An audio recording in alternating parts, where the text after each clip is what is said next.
And just because you're baptized doesn't mean suddenly all godliness is inside you and you never ever stray. There were still temptations, and it took me a few failures to completely let go of that old life.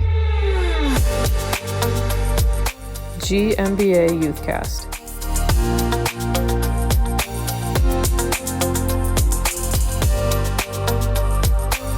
How do you embrace the change that God is working in your heart while still remaining true to who you are? Especially when your friends and family aren't all on board. Today on YouthCast, Sister Darlene I, joined by her husband, Brother Joe, shares how she faced this exact dilemma and how she learned to embrace the best, most authentic version of who God made her to be. So, Sister Darlene, thank you for being our guest. And just to give a little background, before you met Joe and really started to understand God's plan for your life, you were pursuing acting pretty seriously as like your career choice. So can you kind of explain where that dream came from? And, you know, by the time you're in your late teens, where are you on that path? So I grew up in a house of 5 daughters, all just a year or two apart. And we were very theatrical. We put on plays and shows for the neighborhood. We, all played musical instruments. We were all in the performing arts. That's just how we were raised. And so I was in a lot of the high school shows, and people expected big things from me.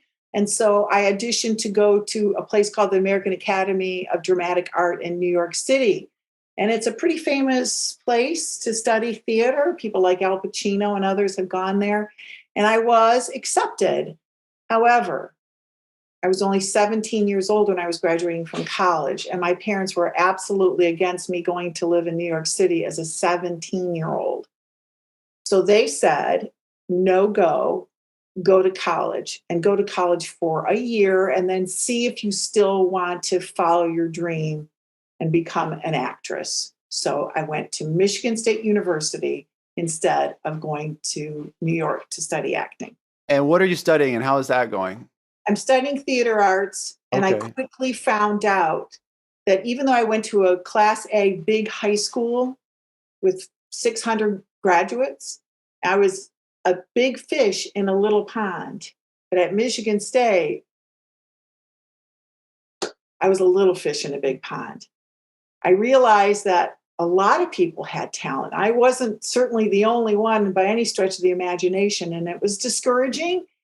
And I think during that time, I got involved with a boy that was also in theater, but it was a very unhealthy relationship.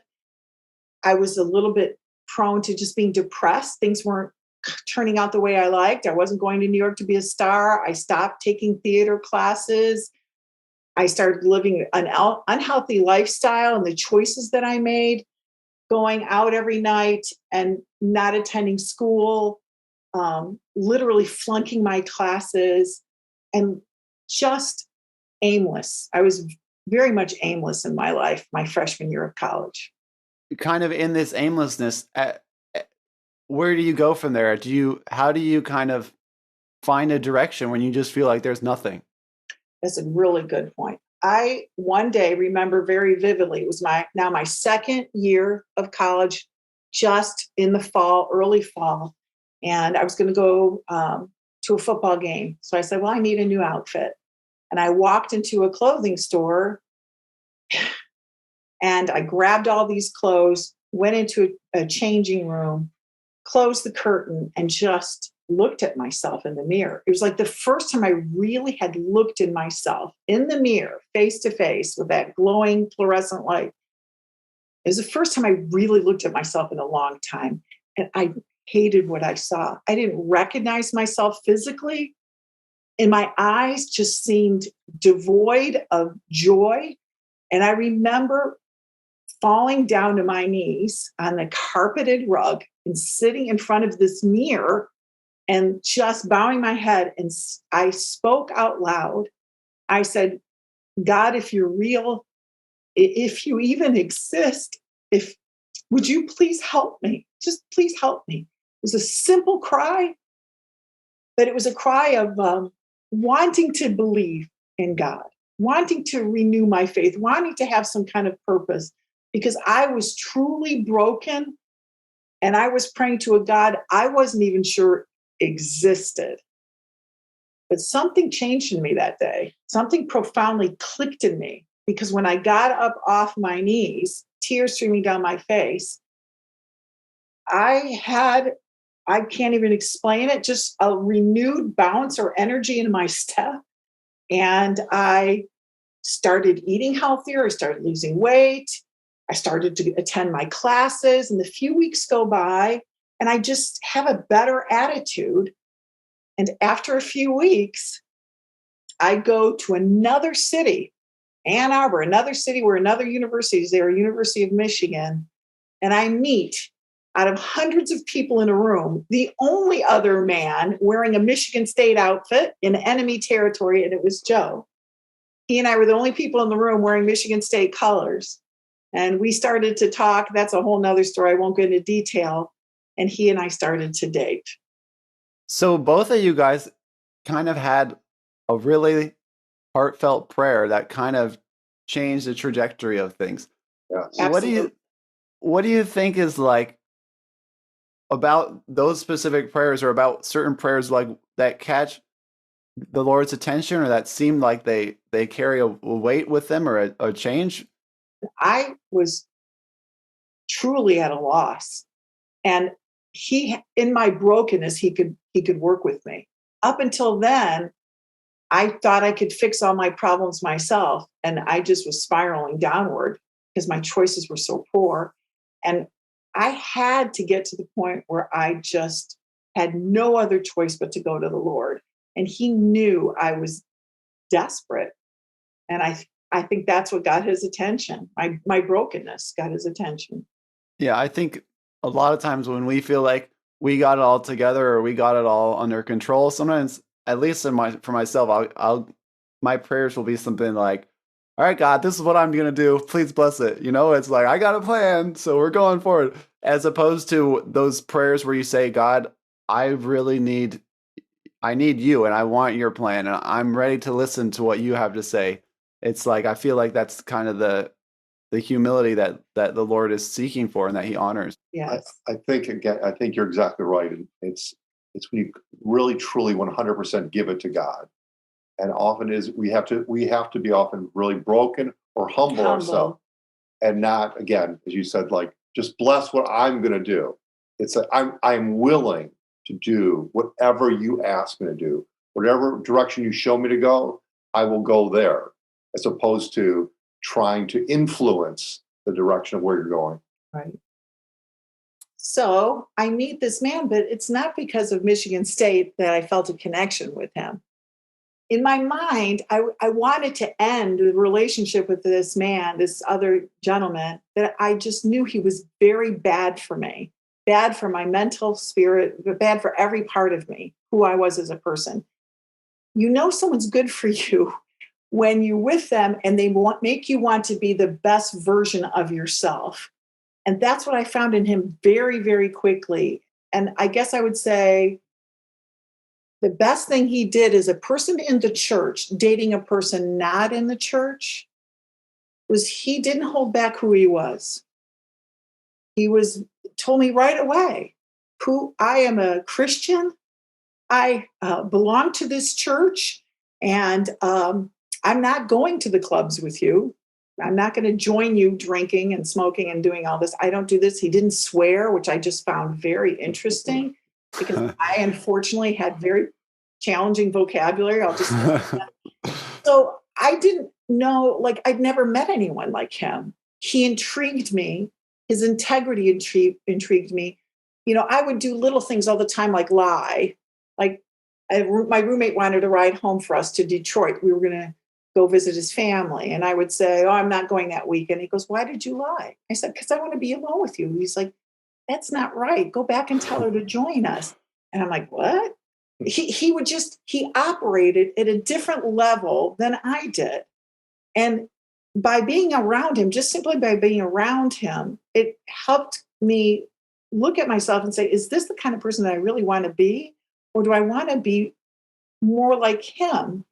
And I found myself wanting to be more like him. So then I had to ask, what is this about you?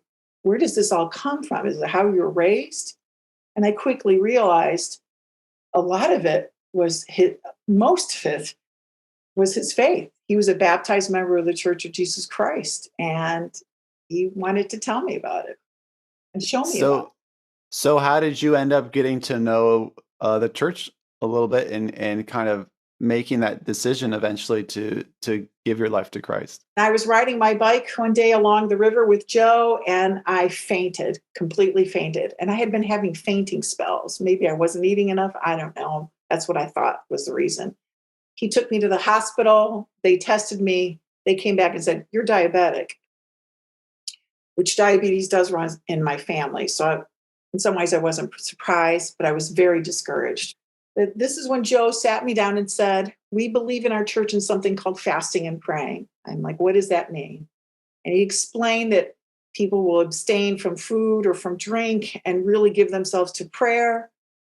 And that he was going to ask the brothers and sisters in Branch 1 to fast and pray for me. And I remember saying, like, why would they pray for me? I've never even met them. I don't know them. Like, why?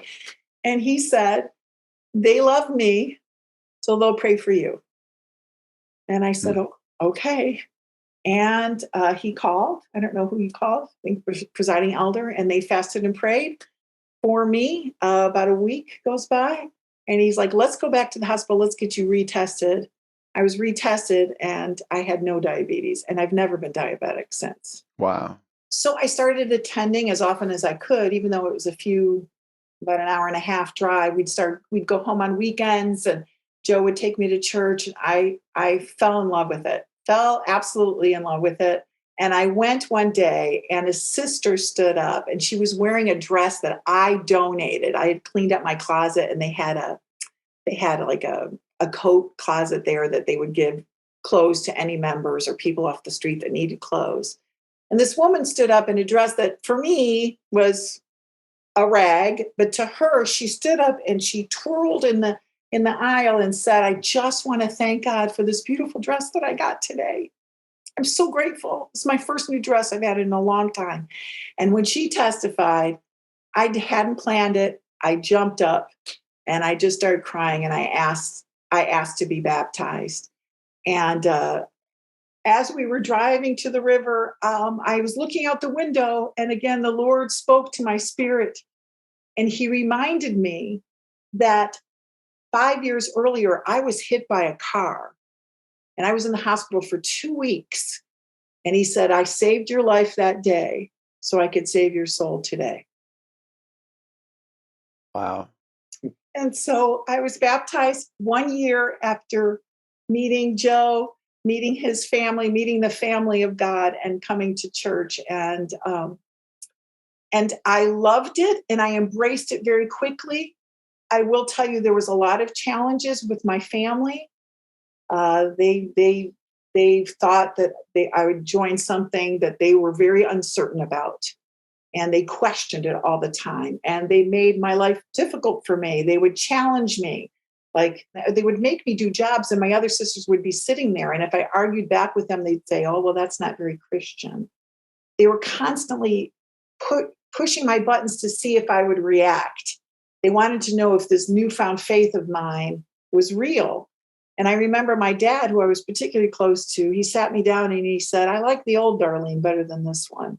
He liked the one that cursed and told bawdy jokes and was, not a person of integrity. I think my change made my family uncomfortable. And possibly, if I'm honest, maybe I tried too hard the other way to show that I was serious about this. So they felt like I'd lost a little bit of who I was. So I would say, in all honesty, as coming from outside the church to inside the church, it took me a while to find my grounding and to find out that I could be who God made me.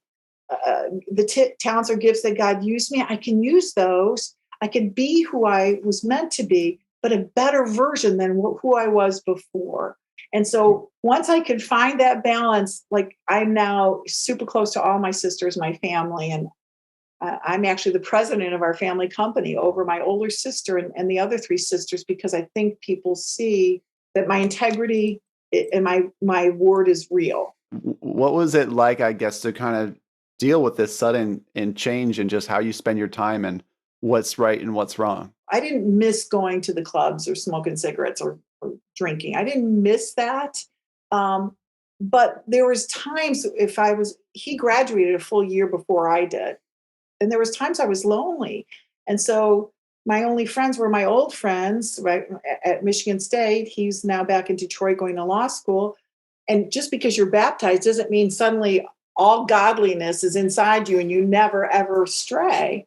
There were still temptations. And so I remember one time in particular, a friend called me up. I was living alone in a dorm room and I'm spending the whole summer there in East Lansing.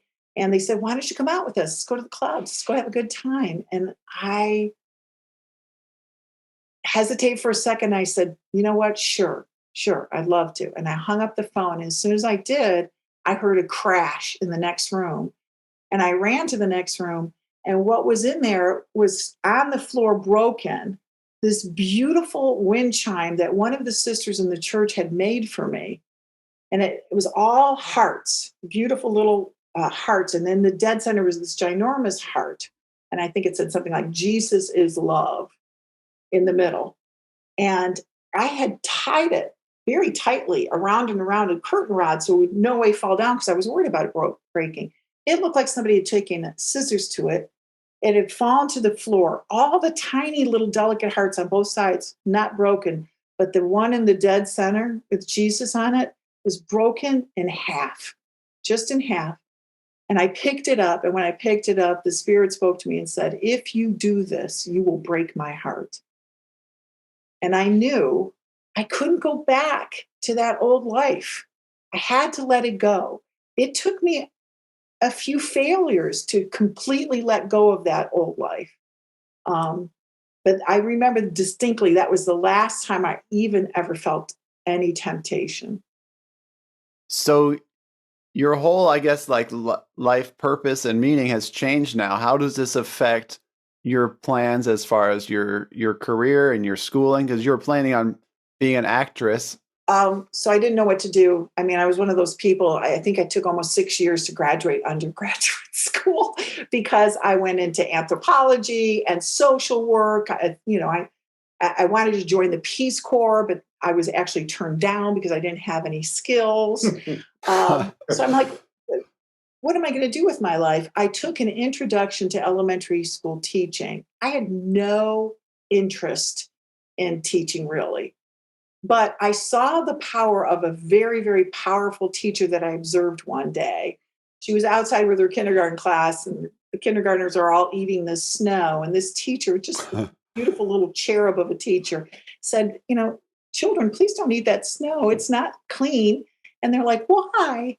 And she took a glass jar and just immediately said, I'll show you why, and scooped it up, brought it inside, put it on the shelf of her desk, and she goes, let's look at this in an hour. And when an hour went by and it was all melted, she held it up and you could see dirt and everything floating around inside. She goes, and that, children, is why you don't eat snow. And they're all like, yuck. And I know this Wow. seems like a silly little story. And it was my first day observing elementary school teaching. Literally thunderbolts went off in my head and my heart. I just said, look at the power of this. And look at her. She's entertaining these kids with her stories and she's teaching them and she's making a difference in this world because these kids are learning so much. They're like little sponges. That was it. I was done. I became an elementary school teacher and I've never looked back. I taught for almost 32 years and I have loved my career as well. Joe and I both loved our careers so much and we feel privileged to have been educators. Yeah. So first of all, I'm never eating snow again. But also, you had like a kind of a dream though of being an actress. Do you feel like you missed out by giving that up? I really don't, and I don't for a variety of reasons. I feel like I still have a stage, so to speak, if I can be honest. My stage for a long time was my classroom. Even when I get asked to teach a lady circle class or go do a lady circle seminar, I love it. I love that I can use my love for the gospel and my love for public speaking and join them together to hopefully bring some kind of message or blessing to a crowd. Always giving God the honor and glory because it's a joy to do something like that. So it's used in other ways. I have to say, in my own experience, that is one of the most fulfilling and joyful experiences when you can take something you naturally love to do Yes. and then find a way to use it to bless God and bless other people with it. It is like one of the most just the greatest things you can do in your life. I couldn't agree more. Yes. And even last summer, we were at Vacation Bible School. And Last second, got corralled into that, but that was fun. That's right. And you guys did some good acting. You guys were acting in the Bible story. I have a clip of that. Of when Oh, no, you don't. I never watch myself, so there you go. I've never do this. Go ahead. All right, I'm going to try this here. Oh, children, did you hear the news? Jesus is alive, and even though you don't see him right now, he lives in our hearts, doesn't he? In fact, he's like a light inside of us. And we call that light love, don't we? When we love each other and the kids at school and our teachers and our parents and our family and even our brothers and sisters, when we love them, that's like shining our light, isn't it? So he wants us to shine the light of Jesus everywhere we go. When we were doing that at VBS, I was like, oh, this is fun. Like, we're acting. But now, like, having heard your testimony, I realized, like, even though you're acting there, it's like you're speaking it from your heart, because that is your testimony, that someone shared the love of God with you, and it took you from a dark place and totally transformed your life. And I just think that's so awesome how even to these kids, you can use your passion and you can use your testimony to be a blessing. Don't be afraid to be who you are, bold in Christ. You never know who you're going to affect or impact. And we're so timid sometimes. We're so afraid to be embarrassed or to be open and honest about who we are and what we believe. But oh my goodness, I'm so thankful that he was, because it drew me to him. Maybe it wouldn't have drawn everyone, but it did draw me, and I wanted to know more. I have to close with this scripture, because this scripture is the one that speaks to me the most, and it resonates with me because years after I was baptized, I was in Branch 1, and Brother Peter Scalero giving one of his many very profound and insightful and impactful sermons, like he always does. He read Alma to me, Alma 32:27. And when he read it, it was I immediately was taken back to me being in that clothing store, kneeling on the floor, because it says this: behold, if you will awake and arouse your faculties, even to an experiment upon my words, exercise just a particle of faith, even if you can no more than desire to believe. And that's where I was. I just desired to believe. Let this desire work in you, even until you believe, in a manner that ye can give place for a portion of my words. That, to me, that scripture has and always will speak to me, as I'm so thankful that that desire was in me enough to cry out that day. And he came in, he changed my life. I became healthier. Hey, by the way, I made honor roll every semester afterwards. So I went from being on academic probation to being honor roll, and I graduated with honors from Michigan State. All of that, becoming a member of the church, a sister in the church, all these things, finding my husband, all because I was broken, willing to let him in, and he brought the Church of Jesus Christ into my life. So I am eternally and forever grateful for that. Thank you guys both for being my guests. Even if nobody watches this, I was very blessed in interviewing you guys. I think other people will be too. That video was actually recorded at our vacation Bible school in Pinetop-Lakeside, Arizona last summer. We had a blast, and actually this summer we're planning to do another vacation Bible school, and we're going to make it a youth in action tour. So any young people, set aside June 11th through 18th. We hope to see you there. You will not regret it. I'm Maddie L. from Farmington Hills, Michigan. You can connect with the GMBA on YouTube, all major podcast platforms, and Instagram. There are links in the description. Make sure to like and subscribe, leave a comment, and share this with someone you know. Thank you.